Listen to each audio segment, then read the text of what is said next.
নন্দীগ্রামে তৃণমূল কর্মীকে হত্যার অভিযোগ স্থানীয় বিজেপি নেতার বিরুদ্ধে সৌম্যজিৎ চট্টোপাধ্যায় নন্দীগ্রাম ১ নম্বর ব্লকের গড় চক্রবেড়িয়া এলাকার বাসিন্দা আব্দুল মুজিদ শাহ, যিনি তৃণমূল কর্মী, গত সোমবার থেকে নিখোঁজ ছিলেন।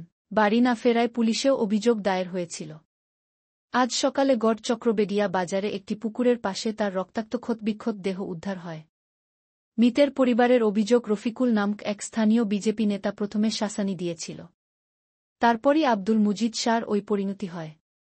পুরো ঘটনার তদন্ত করছে নন্দীগ্রাম থানার পুলিশ। তৃণমূল স্থানীয় নেতৃত্ব বিজেপির দিকে আঙুল তুললেও স্থানীয় বিজেপি নেতৃত্বের কোনো প্রতিক্রিয়া পাওয়া যায়। আপনার নাম? আমার নাম সার্জিনা খাতুন। যিনি মারা গেছেন আপনার কে হয়? আমার ভাই হয়। ওনার নাম কি? ওনার নাম আব্দুল মুজিদ শাহ। কিভাবে মারা গেলেন কি শুনেছেন? কিভাবে মারা গেল বলতে, আমাদের দু জায়গায় বাড়ি আছে। আমাদের একটা গচ্চকড়া বেড়িয়ায়, ওখানে একটা বাড়ি আছে, 7 নম্বর জালপাই ওখানে একটা বাড়ি আছে। ওখানে আমার ছোট ভাই থাকে। আর বড় ভাইটা যিনি মারা গেছেন উনি আমার বড় ভাই, উনি গচ্চবেড়ায় থাকে। তো সেদিনকার শনিবার সোমবারে সন্ধ্যাবেলা আমার ওখানে ওই রফিকুল বলে একটা ছেলে, 4-5 জন ছিল। আমার ছোট ভাইয়ের সাথে কি হয়েছে আর মানে রাস্তায় আমরা বলতে পারবো না। তো আমার ছোট ভাইকে মারার জন্য আমার বাড়িতে ওই সোমবার দিন রাত্রেবেলা, রাত তখন 11:30 বাজে, আমার বাড়িতে গিয়ে 4-5 জন গিয়ে, আমাদের দরজা লাগানো আছে।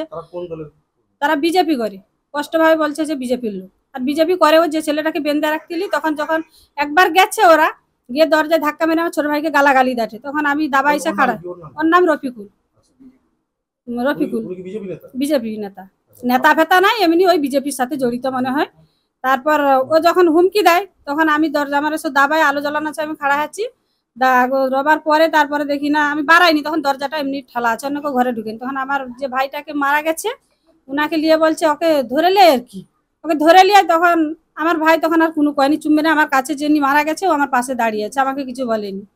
তারপরে তখন সে রফিকুল বলে যে ছেলেটা, ওটা ঘরের ভিতরে ঢুকে যায় আর কি, আমার তো জাঠি। তখন আমার বাবা আর আমি করে তখন বেড়েছে, কত বড় সাহস আছে আমার ঘরে ঢুকে আমার ভাইকে মারার করবি।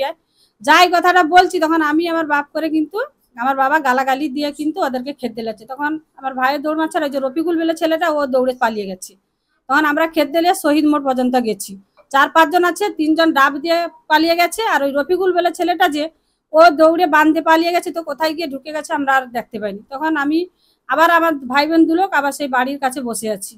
আবার দেখি না আন্ধারে 4-5 লোক যাইছে, যা করে করে না দরজা ভেঙে আর বাড়িতে ঢুকে যাবি, যা করে শাসি ধরে টেনে লেছি। মানে কাকে? আমার ছোট ভাইকে মারার জন্য গেছে। যখন ওই কথা কে বলছে? রফিকুল বলছে। আপনার ছোট ভাই কি দল করতেন? আমার ছোট ভাই বি টিএমসি করে। টিএমসি করে, আর বড় ভাই বি টিএমসি করে। ওকে মাল খিলিয়ে মানে এইরকম করার পরে তারপর ওই যে রফিকুল বলে ছেলেটা ও আমার বাড়ির কাছে গেছে, যে ওর দরজাটা, আর আমার যে দরজা ধারে আমি আমার ছোট ভাই দাঁড়িয়ে আছি বলে কিন্তু ওরা জানেনি, লাইটটা অফ করে দিয়ে দাঁড়িয়ে থাকছি। তারপর দেখুন ওই রফিকুল যখন আর 4-5 জন যখন যাইছে, দরজাটা খোলা আছে, অনুমান করছে লাগানো আছে, যা ঢুকছে তখন কি হচ্ছে, আমি আমার বাবা আমার ছোট ভাই করে ওকে ধরে পালাইছি। আর যে যার 4-5 জন ছিল ওরা দৌড়ে পালিয়েছে। যখন পালিয়েছে তবু ওকে ধরে দিয়া করে ধরিয়া রেখে দিয়ে ওদেরকে খেতে দিলাচ্ছি, ওরা পালিয়েছে। আর ওই রফিকুল বলে ছেলেটাকে যে ওকে ধরে আমরা মারছি, মেরে গাছে বেঁধে রেখে তার যে মেম্বার আছে তাদেরকে ফোন করেটে, ও ফোন করেটে কি করেন বলে আমাকে যে বাঁধছু তোর ভাই বাঁচবে তো, এরকম করে হুমকি দিচ্ছে। আমি আমার এই যে আমার ভাইকে মারছে কিন্তু ওই রফিকুল মানে বিজেপির লোক। রাত্রেবেলা আজকের আমরা এই বেলার দিকে 7:30টার দিকে ফোন, আমাদের এই যে গচ্চবেড়ায় যে বাড়িটা আছে ওখানে ফোন আছে। বাস্তব কথা যেটা, আমাদের এই এলাকা খুব সন্ত্রাস এখন বিজেপি বারবার করছে, চারোদিকে বিভিন্ন ধারে এইভাবে সন্ত্রাস চালিয়ে যাচ্ছে। তো রফিকুলের যে নামটা আজকের আমি ওদের ফ্যামিলি থেকে পেলাম, ও নাকি হুমকি দিয়েছে।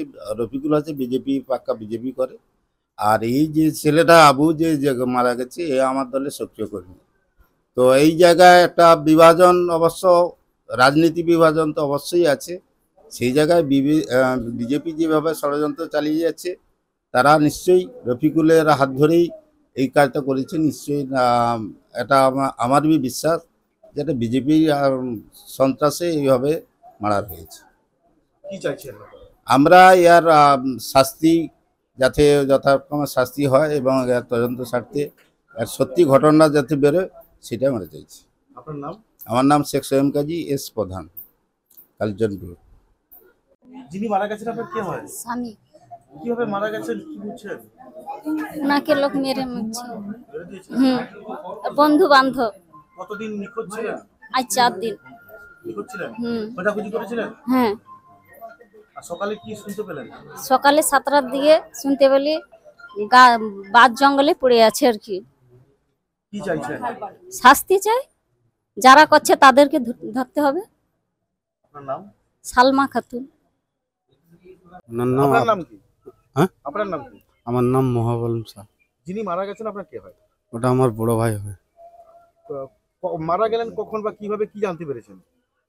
মারা গেছে কিভাবে ওটা তো আমি তো বলতে পারছি না, কিন্তু এই কারণে আমি তো সকালবেলা যখন আমি চা দোকানে গেছিলাম, তা আমার বোন ফোন করে কান্দেটে আওয়া করে, কিছু বলেনি, শুধু আওয়া করে কান্দেটে। তারপরে দেখি না আমাদের গ্রামবাসী সবাই যাচ্ছে সব হু হু করে।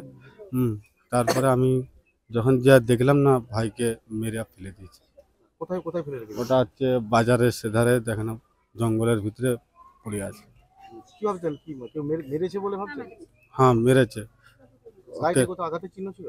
হ্যাঁ, আঘাতের চিহ্ন ছিল, কোথায় আঘাতের চিহ্ন ছিল? মাথায় ছিল আর এই ঘাড়কান্ডায় ছিল। কি বুঝছেন, মানে কেন মারলো, কি বুঝছেন আপনারা? এখন কেন মারলো এখন আমি তো বলতে পারছি না। উনি কোন রাজনৈতিক দল করতেন? আমরা টিএমসি। আপনার ভাই? সে বি টিএমসি। কোনো রাজনৈতিক সমস্যা কি হতে পারে বলে মনে করছেন? না, এরকম কোনো সমস্যা নেই। বলতে পারবো না।